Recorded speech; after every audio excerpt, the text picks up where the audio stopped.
अतः हम कह सकते हैं कि विज्ञान की प्रगति तथ्यों पर ही निर्भर करती है। अन्य शब्दों में प्रत्येक विज्ञान तथ्यों के आधार पर ही आगे बढ़ता है, न कि कल्पनाओं के आधार पर।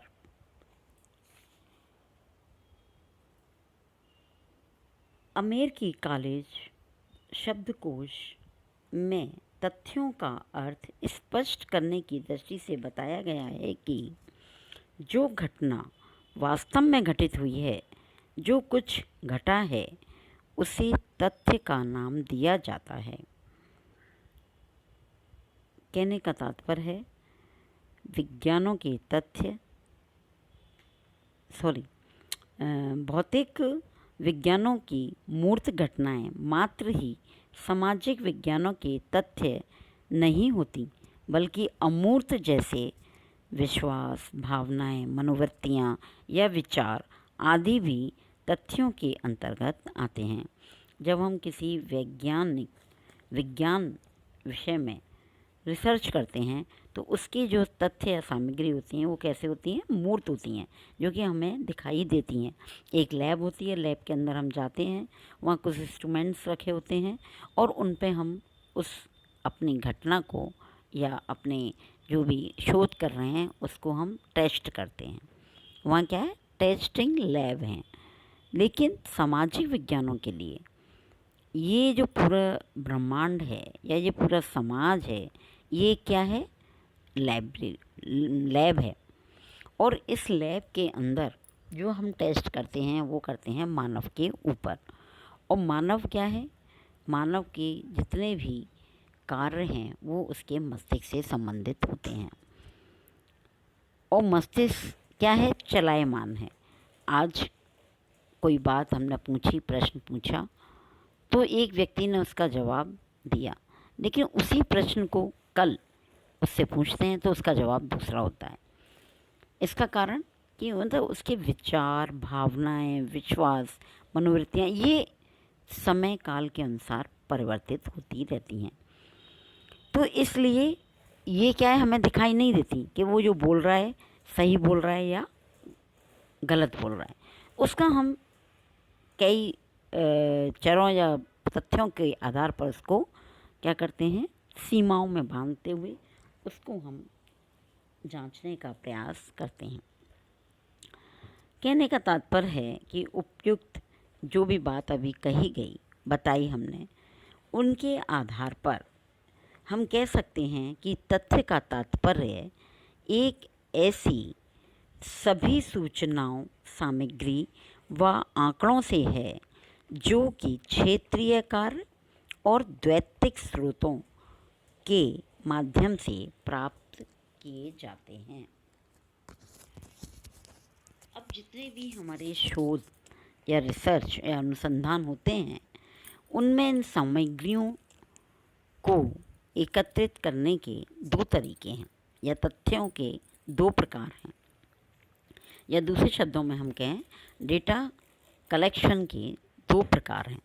पहला है प्राथमिक तथ्य और दूसरा है द्वैतिक तथ्य। मतलब दो प्रकार के तथ्य पाए जाते हैं। इन तथ्यों के दो प्रकार के जो डेटाज हैं उनका हम संकलन अनेक प्रविधियों या मेथड्स के द्वारा करते हैं।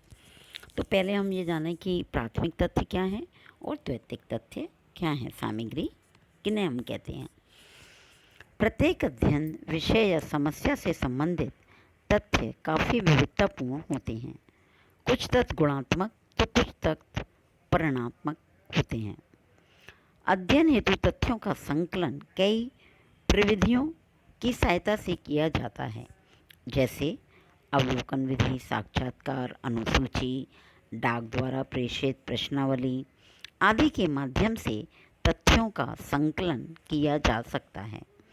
कई बार अध्ययन विषय की प्रकृति को ध्यान में रखते हुए कुछ ऐसे तथ्यों का उपयोग भी किया जाता है जिन्हें शोधकर्ता या उसके सहायकों ने स्वयं संकलित नहीं किया है, बल्कि अन्य अध्ययन कर्ताओं ने अपने अपने अध्ययन हेतु एकत्रित किया है। जैसे ऐसे पुस्तकें हैं, प्रतिवेदन हैं, पांडुलिपियाँ हैं, डायरियाँ हैं, जनगणना की रिपोर्ट हैं आदि। तथ्य प्रमुखतः दो प्रकार के होते हैं। पहला है प्राथमिक, जैसा बताया मैंने, और दूसरा है द्वैतिक। तो प्राथमिक क्या है? प्राथमिक तथ्यों का संकलन प्रथम बार शोधकर्ता या उसके सहायकों द्वारा क्षेत्रीय कार्य के आधार पर किया जाता है। प्राथमिक क्या है? तथ्य फेस टू फेस, यानी कि हमने कोई भी सामग्री एकत्रित की है तो उसमें हमने आमने सामने का कार्य किया है और एक बार ही की जाती है। वो ऐसा नहीं उसे बार बार करते रहो, नहीं। और हर बार जब भी हम करेंगे प्राथमिक, वो अलग अलग होगी, सेम नहीं होगी। मतलब पहली बार ही शोधकर्ता करता है और वह क्षेत्रीय कार्य होता है, फील्ड वर्क होता है। दूसरा, द्वैतिक तथ्यों के अंतर्गत वे तथ्य आते हैं जिनका संकलन किसी अध्ययनकर्ता, अन्य शोधकर्ता, किसी संस्था या संगठन द्वारा किया जाता है। मतलब या तो किसी संगठन द्वारा किया जाए, या शोधकर्ता द्वारा जाए, या संस्थान द्वारा, या किसी अन्य अध्ययनकर्ता द्वारा किया जाता है, और वो संरक्षित हो जाता है। उसकी अगर हमारे शोध में कोई आवश्यकता है तो उस आधार पर हम उन सारी चीज़ों का उपयोग करते हैं। तो इसलिए हम उसको क्या कहते हैं? Secondary data.